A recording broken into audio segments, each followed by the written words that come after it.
are live. Welcome to the Collector Series at Lucre Nation Network. Luca Tiger Braun. I am I'm DPZ. You can find me at PC at DPZ. And with me, I have the infamous Spinotron. I want to thank you for taking time out of your holiday for joining us today and talking about the hobby, talking about your collection and cards and all of those things. So thank you for being here. Yeah, thank you so much for having me. Yeah, you bet. No, you bet. So one of the things we talk about in the show, and we want to kick it off with is how you arrived in what started this obsession, this excitement, this love of cards and collecting and piecing together a PC and something that you love to show to other, not show off, but just like showcase to other people and share that love. Where did this all start, Spinotron? Where are you from? Give us a little background on who you are. Yeah. So to put everything in a global perspective, so I grew up in China, and I was a manga fan, like a Japanese comic, right? And there's this like a basketball themed manga called Slam Dunk, which is actually now showing in Japan, being the #1 film right now because it's all nostalgia driven. No, absolutely. Yeah. So from that manga, I think that manga book also later recognized as quite influential to the Japanese basketball history. It basically brought guys into the nation, and we see those Japanese players in the NBA right now. Like the 3-point percentage leader is from Japan, at least a while ago, right? So it's from that manga I get to know the sport, the basketball, and the nuances, how to appreciate and so on. So it got me so interested. So I bought a basketball and started playing myself.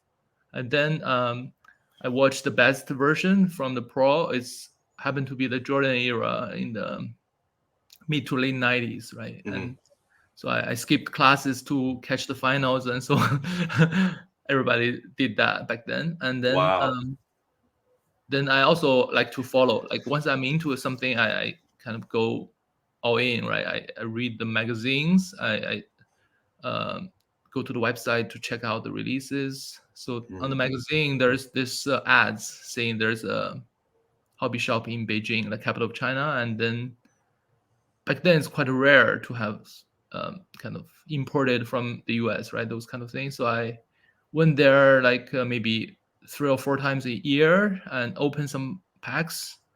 That really got me hooked into this thing. And then there's also this Beckett magazine, which is translated by a Taiwan hobbyist who is still around. It's called Carl Wang. And so I from that I learned the pricing, the releases, some writers, feedbacks and so on, right? And then so I went to the shop and no, there's a Beckett. I always go to bookshop to check this. Even I was out of the hobby most of the 2000th decade. So I went right back to it around 2009, 10 in the year, and started collecting. Because before that I never thought about collecting. It was all about like pack ripping and also admire what can be had, but never thought I would be able to handle that particular card, which is really hard to pull, right? Then 2009, I started going back, also attracted by another comic. I need to have this comic.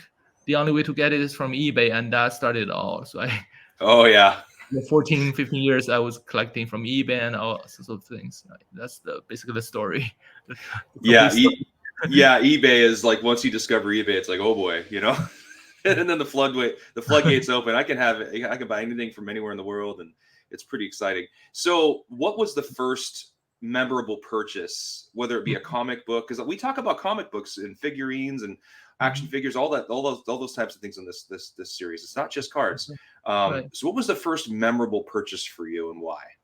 Okay, yeah, I think it was the Kobe 97, 98 essential credential now out of 8.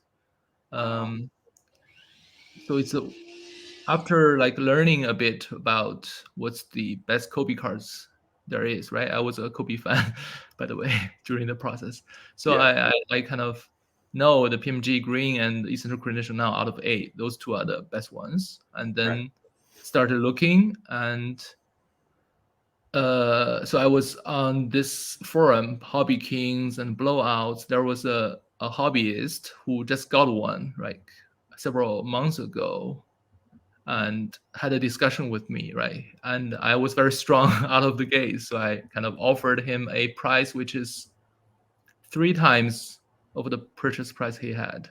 Oh wow. And that the multiplier is a big, but the absolute amount was still quite small, right? Compared to this, what year was this? This was probably back 2010-ish. Oh gosh, yeah, it probably was nothing like it is now. Right, Yeah, right. it was nothing like and it is then now.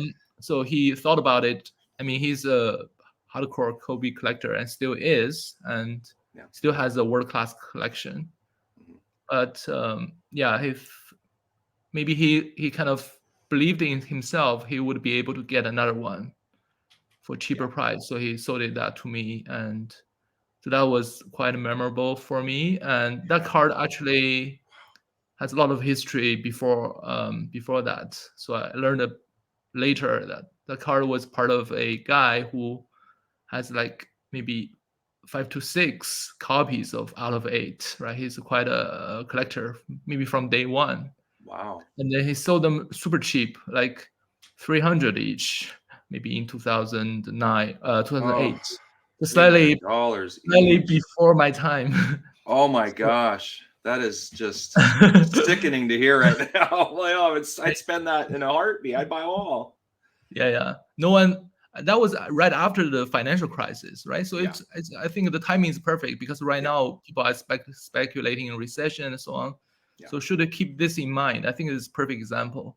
So there's a Chinese collector called Kobe Down Under. He's kind of the best Kobe collector at that time. So he got it from the auction, 300-ish, 350. He sold it around 2,000 to this guy, my seller.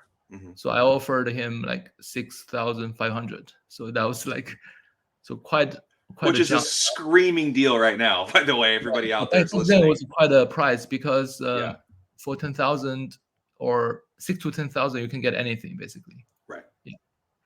So it's quite a commitment. And later on, I met him in National, like a year later. He told me that was his best sale ever. No, it's margin and the multiplier, everything. But then within 1 year, he wanted back around 18,000. So it's this story kind of quite kind of indicative of how one should enjoy their cars and not dump them, right? When the market is bad, or when the offer is nice but you still like it. When the card is super rare, you think you have another chance at it, but it's probably very hard. I think later on he did get one, but at much higher price, and he won't be selling that one anytime soon. Right, he won't be selling it. It's not the number 8. It's not number 8 either, which holds a premium, not just a premium in price, but a premium in the collector's mind, because it matches his number, his early number, which from a Kobe collector standpoint, I don't know about you, but I really value the 8. I value his earlier stuff. I collect Upper Deck, mostly early stuff. I stay away from Panini. I'd rather have less of the highest quality than a lot of stuff, just because my budget only allows that with 4 young children. But I do appreciate the fact that you just said, let's unpack that comment.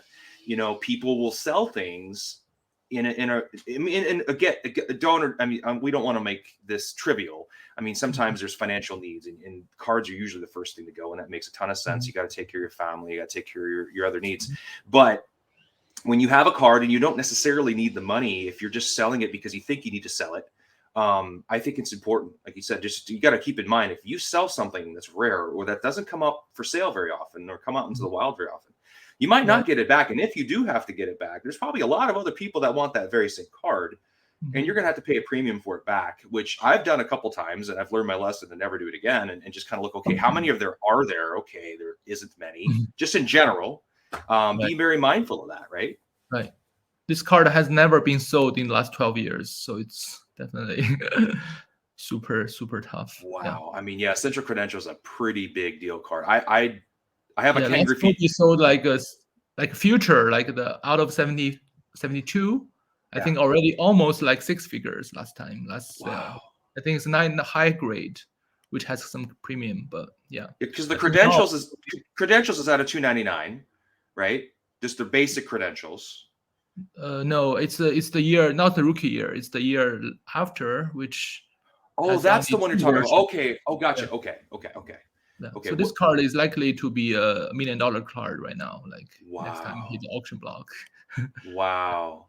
Because the rookie year cards, essential credentials is out of $299, and essential credentials is out of $100, right?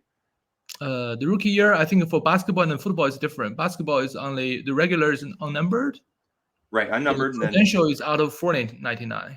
Oh, and there's no essential credential for basketball because basketball is first appeared, so they don't have this layer. But for football and baseball, they introduced essential credential, which is much rarer. It's around 100 or around 100. Yeah. Right. Gotcha. There's also stars and stuff. Yeah. And that was also a nice card, but it's completely different to this one. It's different for this one. Okay, gotcha. Yeah. They're both amazing. It's a really cool set. Like I think you don't see a lot of them. You do kind of see.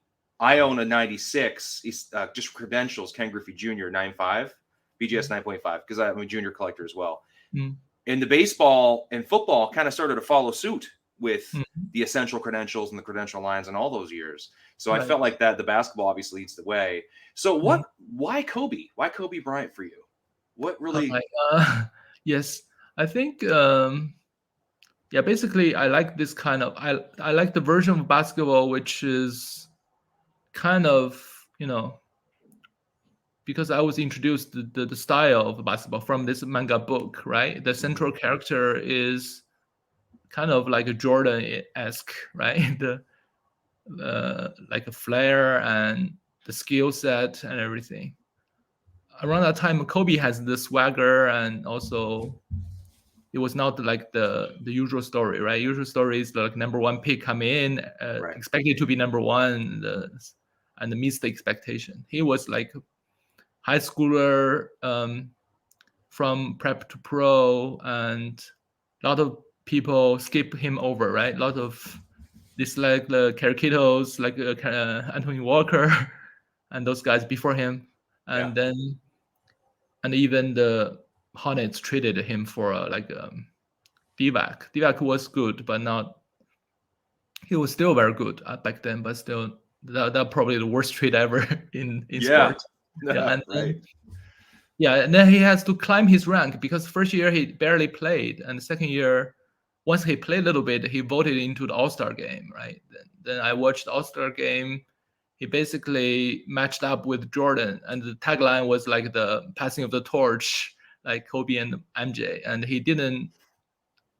He basically matched up pretty evenly. Like Jordan teach him a little bit fade away and scored on him easily, but Kobe has all those crazy moves, right? Like the behind the back fake and the hook shot and so on, and the dunk from KG. So that after that game, I was like Kobe fan. So basically, one game. That's where one game kind of what's where that fandom was born. It's a great game for it to start. I mean, I think you're probably in good company with folks that watch that game. I remember watching that game when I was in high school. When he was new. It was interesting though, because and you watch videos now where he's interviewed and he talks about those first few years where he was coming off the bench and it bothered him. But instead of sulking and being upset, like he said, like a number one pick would just, pitch a fit or I demand to be traded and all these things. He just went, I have to work harder. I have to be better. I have to be undeniable. It has to be undeniable that you have to play me because I'm just that good. And I love that attitude of not just expecting things, no entitlement. I'm just going to outwork everybody else and be the very best. I think that mentality, the Mamba mentality, is just as a terrific mentality to have in general in life. Whenever there's an obstacle or there's a difficult situation, me in my position at work, what I've done, I've gotten to my position by just outworking everybody else. And it's just taken a long time. It was never given. So I have an appreciation for that kind of energy, that grind. But then not just to get there, but to stay there too, right? You have to work really hard to stay there.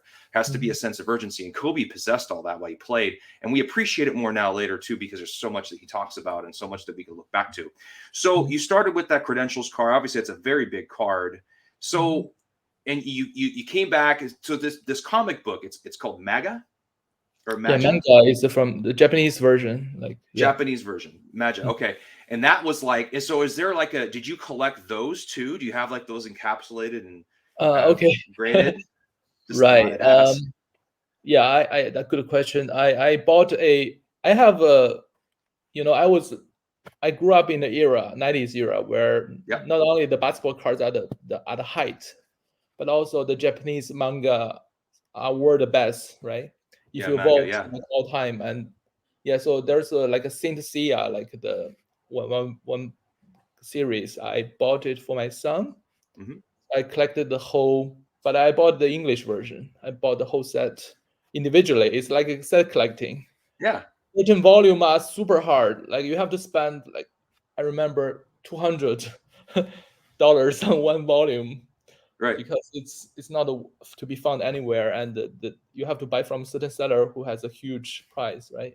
But the condition is super nice. So I collect this for my son, so he can read it one day. So that's a beautiful connection between what you love and enjoy and giving it to your son. I'm doing the same thing.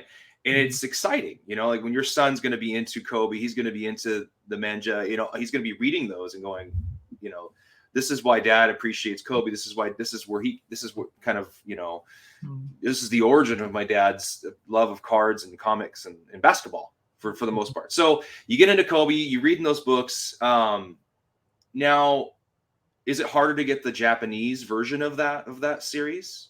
Yeah, I would imagine like the first edition would be very expensive, just as the Harry Potter those kind of things. Right. It's a different reason. Harry Potter, I think the first edition have only 500 copies. Right. That makes things super expensive, although it's like the most sold book, right? But the Japanese manga, I think it's well read, and I don't think people are even think about collecting those. And those are like around early 90s, right? And I think the well-kept version, I think the pop would be really, really low. Yeah, I bet. Maybe I should looking for those a little bit. Sorry, I didn't want to try to inspire you to buy more stuff, but I would. That's where my mind goes instantly. I'll go, the Japanese version has got to be pretty sought after. It's probably limited copies. It's like you said, people were really into it, so it was well loved. It was read a lot. A lot of people our age, because you're kind of in my age group. We grew up in that time. We were looking at those magazines. We're reading comic books. We're looking at handling our cards a lot. We didn't think about all of the grading aspects of things. So you okay, well, so we'll just keep moving along the timeline here. So now you get into, you got this first Kobe card. What happens next after you get that essential? That's a huge purchase. Like that, I mean, was it 0 to 60 for you? Like I'm going to go and buy the best Kobe, and I'm just going to curate the best collection ever, and less is more, high quality kind of thing. Right. That's basically what I do. So I at the very beginning, I also, because the first card I searched is the Kobe Topps Chrome rookie, right? That was the card listed back then on the Beckett, the rookie card. So I came in, bought all the high graded rookie cards at first, and have a complete set of, like, for example, Flair Showcase Legacy in high grade is kind of one of those. But soon after, I found it's pretty achievable, right? And also not possible to have all BGS 10s of everything, because some don't exist in BGS 95. So I cannot have the uniform grade, and I don't like the low grade ones. So, and also, basically I moved down from the rookie pretty fast, because I think although the rookie year card is the first appearance, where the players' other cards can be produced for lots of years, right? So the rookie cards perceivably should be the most expensive, most sought after. That was true to a certain extent, but for the Kobe's cards, the next, I think, 2 or 3 years have some of the best releases, right? The design, innovation, the sets, So I focus on those, basically the late 90s cards, just the year after his rookie years. And then, so basically I will try to build this essential credential set, having the Kobe cards already. And that took me like 7 years to complete, which is super hard because a set has like 80 players. The position where the player shows up in the set is the print run. So the earlier the player, the rarer it is, right? And start from 1 of 1. So it's really hard set to collect. So that kind of structured my general collecting kind of target. Try to find the rare cards in the set. And then because many guys I collected at that time is already like, let's see, I think almost like maybe 14 or 15 years after the release, right? So it's those type of cards is better collected right after the release, right? So all the rare cards already locked up by the player collectors or the set collectors. So to be able to buy from them is super tough, basically. Right, because they got diamond hands. Yeah. It's not like now, because now the price is so high, right? People are trying to cash it out because maybe it's 10 times or 100 times, right? It's ready to cash out and you have many cards to buy from. Back then, the price you are dealing with, it's not too much different from what they bought from, right? And to be able to get from them, you pay a little bit premium. You can have the cards from the seller which are more ready to let go, but those cards tend to be the best card of that player, of a very famous player collector who has everything, like 4,000 cards. So there's no chance he will sell the best card to you just for you to complete the set, right? So it's a very tough situation. I have to be patient. I basically wait for them to retire. That's one way. Another way is to trade, right? You have similar cards, and this does not work well. I offer the crazy trade terms, and they never take it. Right. And also sometimes things just pop up. You have to just be patient. Wait for 5 years, maybe one strange day, and it shows up, and you should be able to execute really quickly, right? Not only to be able to buy it, and also never second guess. Like, do I really want to pay, like, for example, crazy price for someone's card, and his all other cards sold for like maybe 1/20th of this price? Do you really want to do that? And if you hesitate, the card is instantly gone, and you wait another 5 to 10 years. So that's type of the set I'm chasing back then. Super intense. And also, yeah, I also have a, I try to be optimistic. So even if I could not complete the set, I'm at peace, but I try to get as close as possible, right? Certain people think about things and, okay, I can never do this, and then they never start. I think that's not a good way, because even you have a partial success in the set chasing or certain goal chasing, and it can be really beneficial in many ways, right? Getting the desirable cards, and also learn a lot during the process, and also, like achieving this goal one day, it's super satisfying. I think it's interesting. You bring up a lot of stuff there. I wanted to expand upon. Like we talked about, being patient. You were looking for some of these cards and trying to collect and put together this PC and these collections for like 7 years. And there's people that haven't even been in this hobby, myself included, for more than 7 years. So that's a very important fact. Take that and run with that. It takes time, and it's okay for it to take time. A second fact is, sometimes when these cards come up, and if you've been looking for it for 3 or 4 years, you got to be ready to pull the trigger. So, maybe don't buy some of these peripheral cards that maybe aren't as big of a deal, but just because you just want to buy something. Save and be ready to buy that one card you're looking for, or those cards that you've earmarked. Like, I just really would like to have these in my collection. When they come available, I just have to be ready. Saved searches, whatever it may be. So there's an urgency there that kind of exists as well. And the other piece of it is interesting is that people aren't going to let go of these cards because a lot of people just want to have them too, right? Mhm. And the Right. more sought after cards, it kind of goes back to that, are the ones that people want to hang on to. So they're not Mhm. going to sell them unless they're worth so much more money. But then at that point, you might be priced out of it. So Mhm. it is Right. important to get on some of these early, but sometimes you just won't know.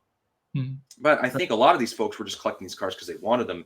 And another thing to think about with your collection, if people are just looking at your Instagram feeds, it's not like Spino went out and spent, $500,000 in the last 2 years buying every one of these Kobe cards. He was buying these cards when they're way, way cheaper and putting Right. together these collections when it was like, pennies to the dollar compared Mhm. to where they are now. And it just so happens now that they're where they're at. So I guess I'll ask you that question next. Like, did you see this coming? Like, how are the last 3 years for you?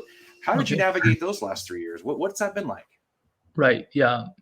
So definitely not see this coming because I would be able to have at least like 40 copies of Kobe Credential Future if I wanted, right?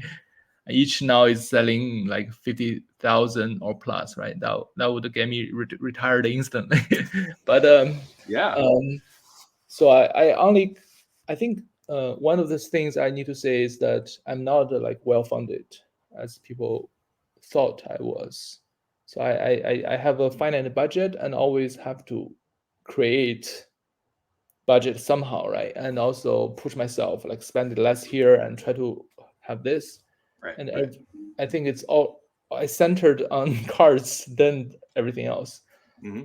So I have many good opportunities to collect several good pieces, right? I know one day they will be super nice and super successful. But at that time, I was only able to get one. So I often come up with the situation like I have to pick the best from each nice collection. And in the end, they are super nice because they are like the collection itself is already super curated, right? And then you pick the best card from them. So that was like the crown jewel of everybody. So it's the collection has to be really good in the end. So yeah, I if I had endless fund, I would have grabbed so many nice pieces along the way. So during the last 3 years, yeah, the value really shoot up, right? And um, I think I don't have the most crazy cards that value shoot up like super crazy. Like for example, PSA 10+10, National Treasure RPA Yeah. of some guys like Tatum. Although I collected Tatum, I don't have that card in that grade, which could have fetched maybe 200,000 or something now. Hmm. I don't have that, but I have some of the rarest of his cards. So and also I kind of once the market rises, I also adapt, right? I also come up to the value if I really want that card. It's not like I'm just like super penny pinching or something. I can play and can compete with best guys if I wanted to, and yeah, and also, but my card also do not crash super hard when the things get bad a little bit, right? Because I think for those type of, I would say commodity card, Hmm. because it's kind of like commodity which is readily available Hmm. every month or every Right. quarter. Right. Now maybe even every auction in every month, right? Yeah. Those type of RPAs or Brady Contender Championship out of 100, those type of cards. Hmm. They are super sick card of that guy, but also when the price reach a certain point, right? The player reach their peak, or like um, the market reaches height, and a lot of Hmm. people just rush to exit, right? And also there's a slight momentum going up. There are always people try to exit, so there's no way to have a strong foundation to build up and grow, right? And also as you said, if people run out of things to solve other issues like family and other needs, the first thing to go are those cards because you can always get it back like anytime you want. So why hold on to them like when it's not necessary? So I don't collect those kind of cards. And those cards run up quickly but also die quickly. And if Hmm. you remove the peaks, the growth is not as good as the cards I have. those potentials or other cards which show up only once every 3 or 4 years, Right. or like once every year. I Right. mean, because every time it's a completely different group of buyers and a completely different market condition, so it And would totally battle every time. And it's not always the price too, right? Spino, yeah. it's not like the most expensive cards that are sometimes rare and never Right. come up. For different collectors, it could just be a specific card for a player you just don't ever see. It could be Right. like, you know, a $2,000 card, but just never comes out. You never see it. You just Right. so yeah, it's gonna be hard to get it back. You might have to wait many years to get it. And you're here well before this happened, and you're going to be here long after this little boom. Right. Do you see another with commodity cards? Do you see that there? Do you see another boom happening again? Like, do you think it was like a perfect storm, or do you think Fanatics is going to change things? Like, what are your thoughts on that? That's a very topical question to ask you, but I'm really curious if someone who's been here for so long, loving it, and a lot of collectors didn't sell because obviously they weren't collecting to sell them anyway. I mean, some people were coming like, "Oh my gosh, I spent $100 on this. Now it's $100,000. Of course, I'm going to sell. I think I can live without this one card, right?" Yeah. And you have to raise money, capital to buy cards too. You're not just grabbing from this massive slush fund. You're still raising a family. You're taking care of things. Yeah. So that's important to note for people out there that think you just have to just put yourself in horrible debt to buy cards, which is a great lesson for others. What do you see coming? How do you see this hobby moving forward? Right. I think it's definitely a positive thing, because although I think every market has this up and down, right? There's no way everything goes like this exponential. There has to be something plateaued or die down a little bit. Yeah, I think sometimes I think indeed the past couple of years there are lots of opportunistic investor came in, right, from other places.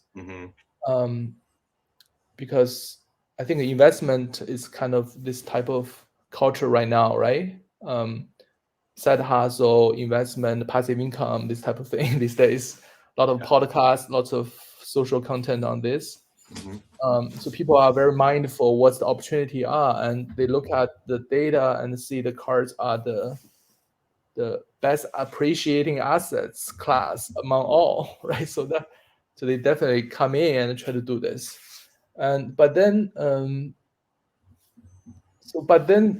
because investors typically do not have the patience or as knowledgeable as the typical like the veteran in the game, right?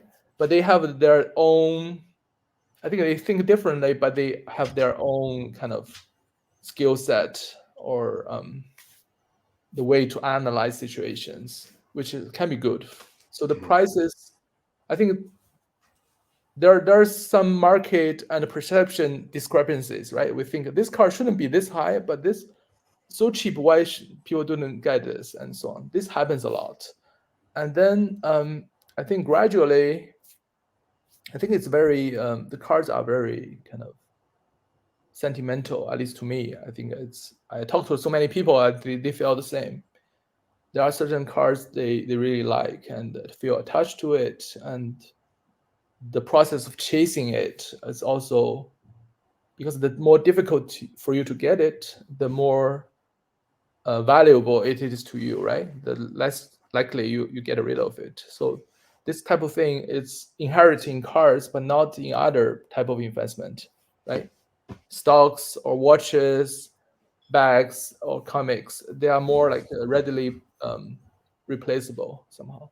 So this is make me very confident that what we see is not the best yet. Like it's not in the past. I think because you see today there are so many content out there, so many news, and also different technology, different innovation coming into the place, right? Not only grading, but also various platforms, and they are really innovate the space, right?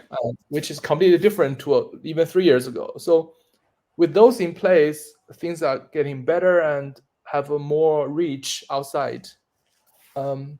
yeah, I think Fnatic, from limited experience with them, I already bought a lot of things from them before, like those authentic jerseys or Yep. Yep. helmets. Yeah, so they definitely have a model which is very good to reach customer, like B2C model, and also very good at scaling up, right? Scaling up and the fundraising, all the news is about them like reaching this valuation. So, and also they realize a few things. One is that there's so little ads involved in the hobby. There's no promotion of the kind of the product or the hobby itself, right? We the card manufacturer give the products to the hobby shop. They form the little unit to distribute to the local collector community. But there's no news on, for example, during the sports, there's some card ads. So this, they never spend anything on it. With this, they probably can get more people in. And also they realize collector don't like redemptions. Collector want more like closer to the game, more innovation in design and so on. I think they do know like what's the key things. So I'm very happy about those. On the other hand, yeah, I think because they haven't been to the card game before, right? All they do is like merchandise and stuff. So they need to learn a little bit more, I think, to be able to get a smoother transition. But I think if they hire the right people and maybe acquire certain entities in the hobby, then they should be well on their way. I think, yeah. And also the sports is getting so interesting. So many young guys, bring so many fans to the game, right? And also lots of bets, party bets, and so on in the media, and also famous people. Like I personally know like Hollywood stars or some NBA stars collecting cards. Like other people also know like Mike Trout and Griezmann. Those are really genuinely collecting cards for their kids or things like that, right? And even Mike White collect for his kids and so on. Yeah. From different personalities. So I think it's gonna organically grow and grow. And also in China, like where I come from, there are a lot of barriers to access to the same way as the Western people, like the US people do. So once those get solved a little bit, and yeah, I think there are so many triggers which can make this even bigger or even better. So I'm very optimistic in this. Yeah. So I got a couple questions kind of to segue from that. Is Kobe in the Asian market, the Chinese, Japanese, is Kobe like the biggest? Is he a very big, very collectible athlete? I think the Asian people like Kobe, and also the younger guys also like maybe Curry a little bit. But yeah, I haven't talked to all those people, but from the community I have, the contact I have, Kobe is super hardcore fan there. And as you can see from in the past 2 or 3 years, you see almost every Jordan, every LeBron, every other people, Brady, but you don't really see much Kobe's best cards, right? So it's kind of he's being right? They're hanging on to Kobe. People are hanging on to Kobe. Yeah, I know it's really hard as a Kobe collector getting into it the last couple of years. It's been very difficult to get anything of value or that is important, and it comes up and you just have to get on it. And his autographs are kind of interesting. Gosh, we could talk about autographs for 2 hours. Because I've gone through Eric Myers has always been very helpful too, and understanding the autograph game. John, a basketball card guy, has been great. And I know you know a lot about it, but I've been well versed in autographs. So who do you prospect with? Who's the current player you like to collect right now too? Because I'm sure you got, like, so you talked about Jason Tatum. It's not just Kobe. You probably have some guys you like to dabble with. Who are you prospecting on? Right. I think for Tatum and Luka, it's already way past the prospecting window, right? It's not for them to mature to make your asset grow. Right. And you also add to it if you really believe him, right? I think I like Tatum and Luka just had one of the best game ever, right? So those two Yeah. guys, Yeah. Luka is my guilty pleasure because I'm not too fan of his entirety of the game because it's a little bit like do not share the ball too much, right? And also, yeah, for me, but he is obviously together with Tatum is a perfect package for me. It's like a hedge against Tatum. But for the younger guys, maybe I like I don't know. I mean the upcoming guys, those upcoming guys are really nice, right? Not in the game yet, like Wemby, those type of super athletes with great crazy handle and maturity to the game. But for the like current, I don't know. I like Ant-Man, like Anthony Edwards, Tony John Edwards. Moran a little bit, but a little bit scared of his health, the way he plays, and yeah. For the football, I like Trevor Lawrence and Mac Jones. Mac Jones has been put in the bad situation, so it's valued down a little bit, but still shows he has some ability. Yeah, those type of guys. Yeah. You can see from my Instagram the type of frequency of the certain guys show up is the guy I'm collecting. My philosophy is I collect um, large quantity of quality cards of the like super nice players, right? So it's a quality over quantity, but have a large quantity of them for all the best guys, not anybody. So yeah. Right. Yeah. Right.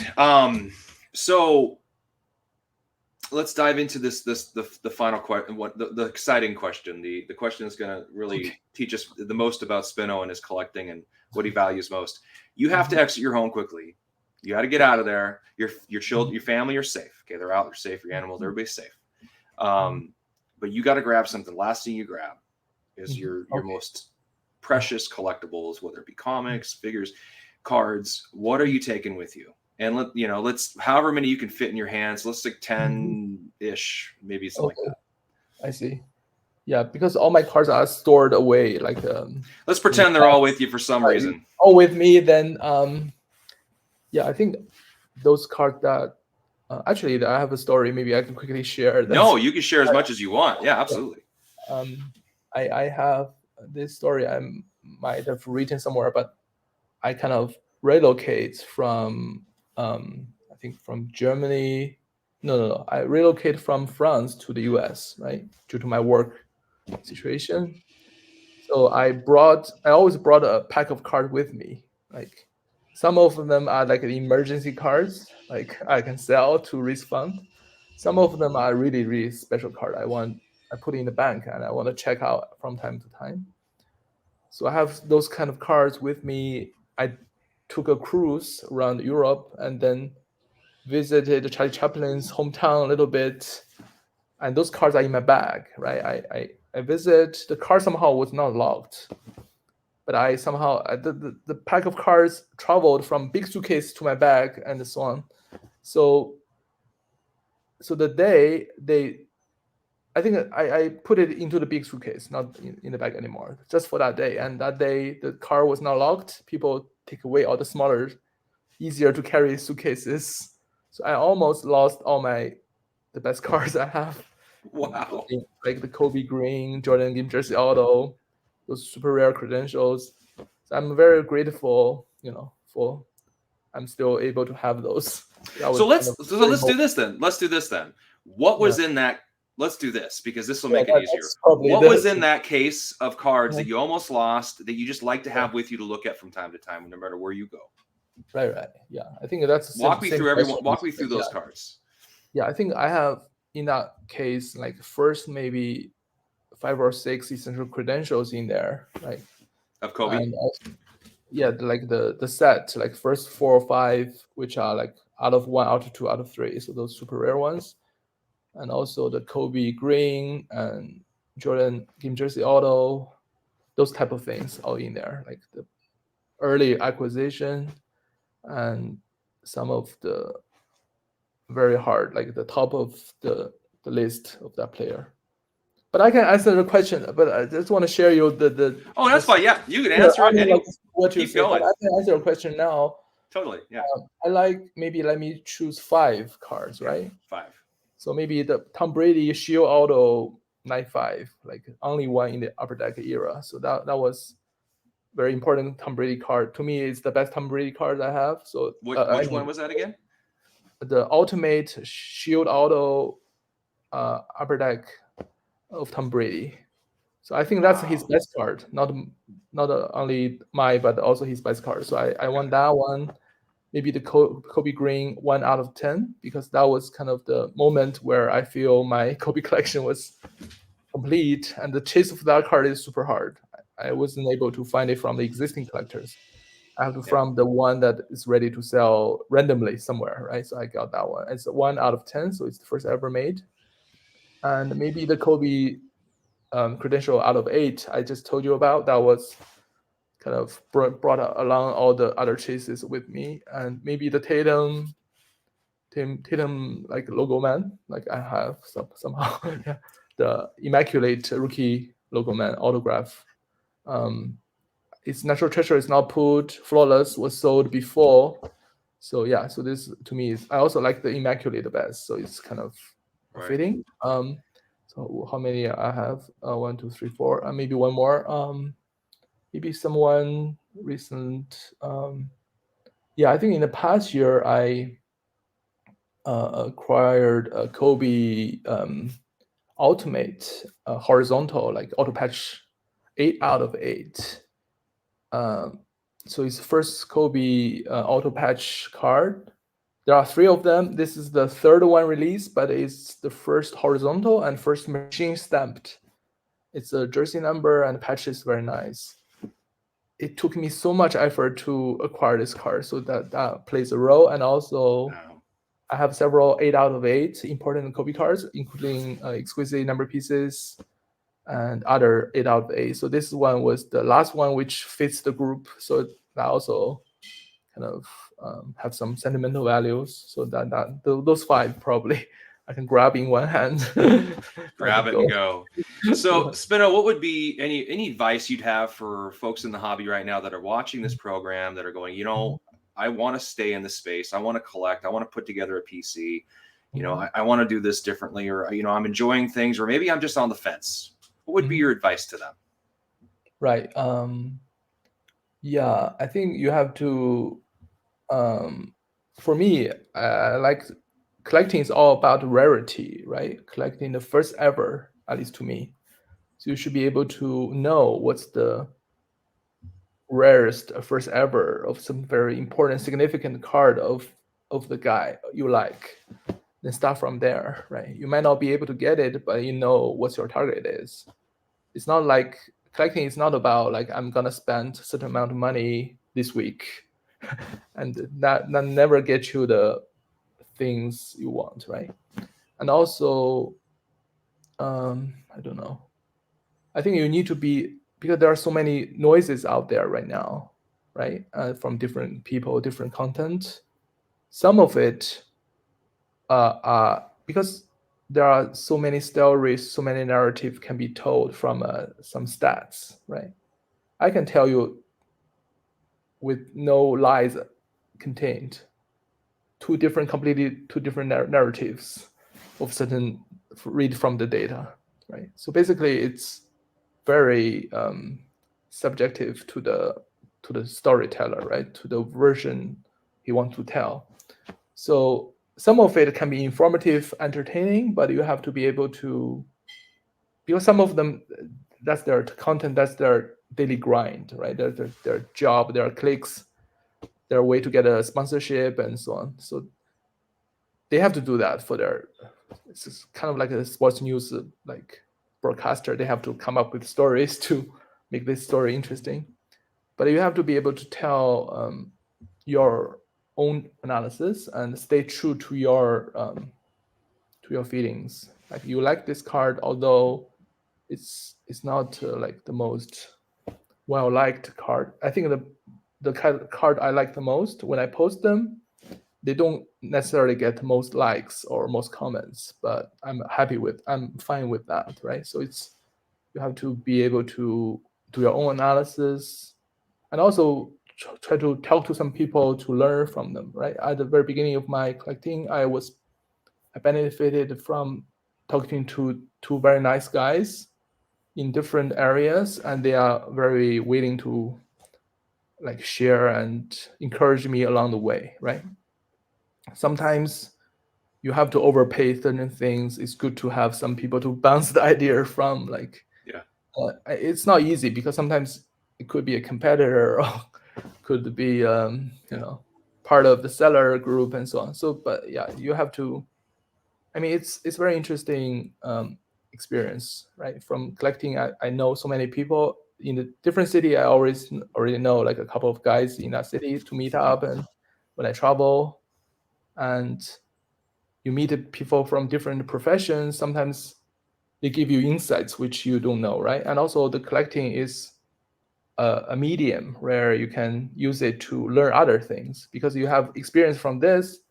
You can appreciate a lot of other like financial concept, sports concept, right? And also data, how to present, how to connect, how to lots of things that can be projected from or continue within this. It's a lot of fun. It's more than just a card. I think it's a really interesting space. If you happen to be in this somehow, you should really treasure this rather than just think about, okay, I bought this somehow using bad judgment or using FOMO. Now I lost a little bit, and that's the end of this. I think that's the wrong way to Yeah. approach.